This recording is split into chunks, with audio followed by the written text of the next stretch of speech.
The sixth thing that the vagus allows us to do, and this is what Porges talks a bit about, is express ourselves honestly and emotionally.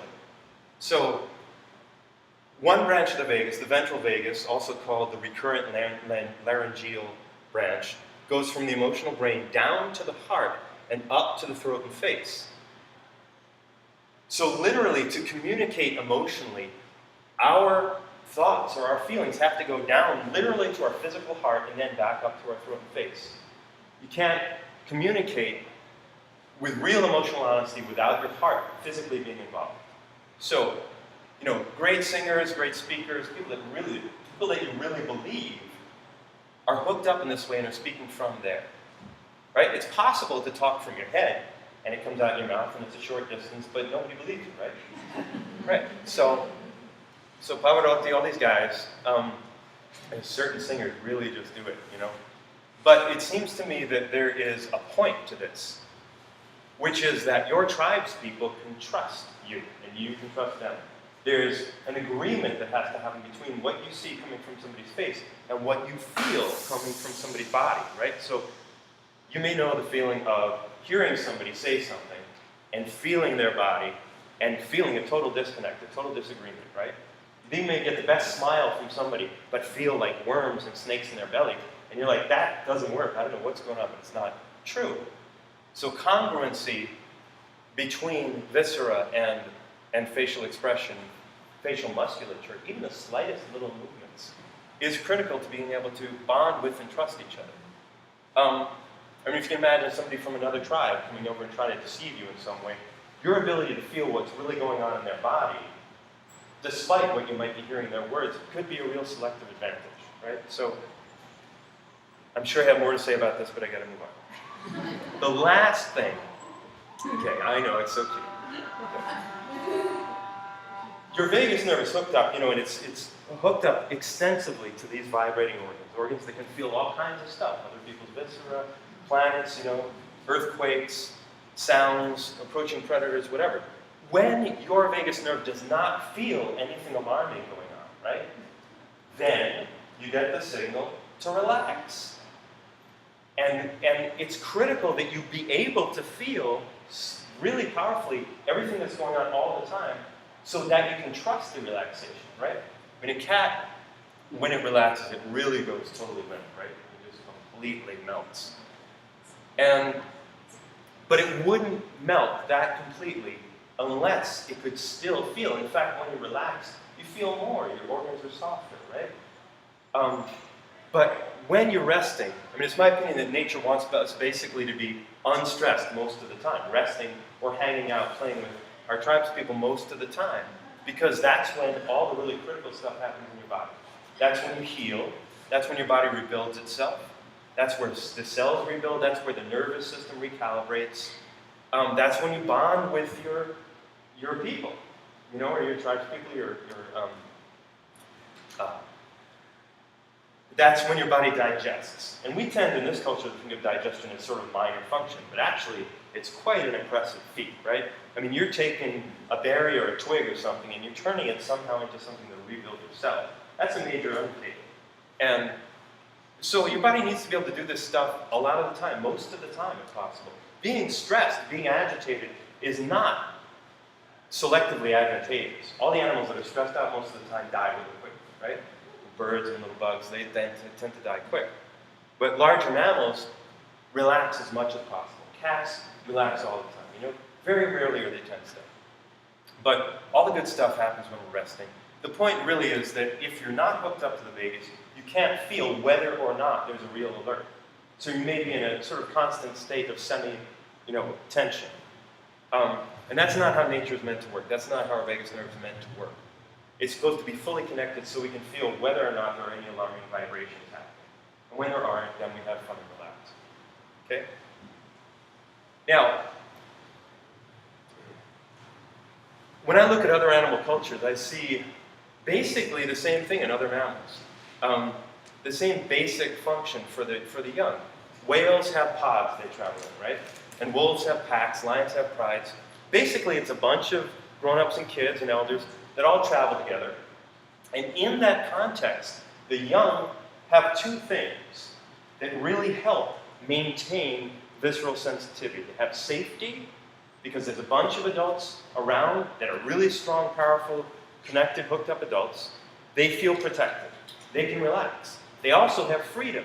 They're not being micromanaged by their moms or their dads or their uncles or, aunts. I mean, if you think about, if you're raised, had mama cat that had kittens, right? The kittens do whatever they want to do all day long. They want to go to sleep, they go to sleep. If they want to sit on their brother's head, they sit on their brother's head. And it's important to feel your own impulses directing you. Because if you can't do that as a kitten, you can't do it as a grown-up, right? The mama cat, when she feels some danger, she'll take her kittens and put them from the drawer into the closet, right? Whatever she thinks is going on, she's feeling it and she's acting on it because she's hooked up and because she's empowered. So it's critical to get that adult, for kids to be constantly able to follow their own impulses and learn from following their impulses. So say you sit on your brother's head and he's bigger than you, he turns around and beats you up and you're like in pain, like all quivering, and you go running back to mom and get licked and whatever. It's important for you to go through that whole cycle of feeling the urge, doing it, harvesting the consequence from reality all around you, suffering the consequence, and learning from it. Because then maybe tomorrow you don't attack your bigger brother, you attack your younger brother. but you don't learn and you don't grow unless you're hooked up and you can feel stuff. Your own impulses and your own consequences and your own decisions. And really that's what growth is. And tribal cultures, or mammalian cultures, including human tribal cultures, all have this in common. When you lose the tribe, you lose that freedom and that safety. Both, right? Suppose you only have one parent, and that parent's kind of out to lunch, and you don't feel safe with them. You can't really relax, right? Suppose you're being micromanaged by whoever's raising you, and they're taking you from here to here, and you don't ever get to make your own choices. You lose your own autonomy. How can you be a good parent not having learned how to trust yourself? So the tribal context is kind of critical for maintaining this innervation, this connection, this selfhood, these nerves. So when kids are hooked up, and the culture maintains them being hooked up by giving them safety and freedom, then they grow into real grown-ups. That's what growth is. And when you have real grown-ups, they can raise healthy hooked up kids. And you have this cycle of sort of benevolence. There's a book by Jean Liedloff called The Continuum Concept that talks specifically about that. She lived with the Aquana tribe in South America for many years and observed that this is how they work. The culture was based on really honoring what was going on inside everybody internally, and it was structured around that. And when you have a culture that really prizes that internal process, we're doing okay, I think. Okay. Then you get real grown-ups who can raise real kids. My nephew plays a lot of sports, plays a lot of basketball, and he one day was playing basketball. He wants to be an NBA player with all of his heart. He's 5'8", bless his soul. He's probably not going to get there, but he was really bummed out. Well, he can't jump either, so. Yeah, but he can shoot. And one of the reasons is that he was playing with his friends, and one day he was missing free throws and was really, really, really deeply upset about this and went to his mother weeping. And she was like, well, why don't you practice? And so he went outside and shot 2,000 free throws in a row. He was out there for like 4 hours.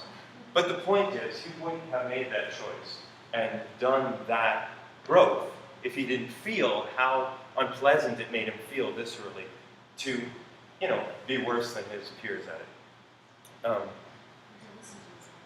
Say again? Yeah. Well, she happens to be really good. Anyway, so when you have that continuum, that continual,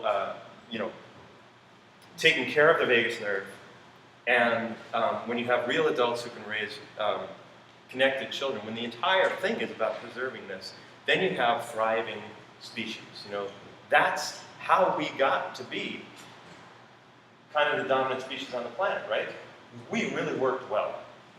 You know, you had great tribal context, great culture. By the way, I just say that we're not supposed to be born until we're about 2 years into our gestation. The only reason we come out after 9 months is our heads are too big. It can't fit if we grow any older, right? So we're really in a gestative state for the first 15 months or so. So it's critical, we're really dependent on our culture to be basically as safe and as surrounding as a womb, you know? So that's how dependent we are on culture. Culture is not an optional thing. It's always been a necessary thing. We've been on this planet living as tribal hunter-gatherers for maybe 200 to 500,000 years. We've only lost the tribe in the past couple thousand, or even less. I mean, even a lot of families still live basically tribally until a couple hundred years ago. And many places on the planet still live tribally, and there are great examples of cultures even now that work this way, and I wish I had more time to talk about it, but the Yuquana, South America, Australian outback real people, the Tarahumara in Mexico, the list is pretty long. So there are still human beings who live the way all of us used to live. So, before I go into the next section, any questions about the first section? We have negative 3 minutes for questions. Yes? What did Darwin call it? It was the pneumogastric, P-N-E-U-M-O. You'll find it. Yeah. Anything else? Yes? You didn't mention treatments using the vagus nerve for depression. Are you going to mention? Yeah, that comes in the third section. Yes, absolutely. Anything else? Okay. I'm going to ignore any other questions. Here we go. So,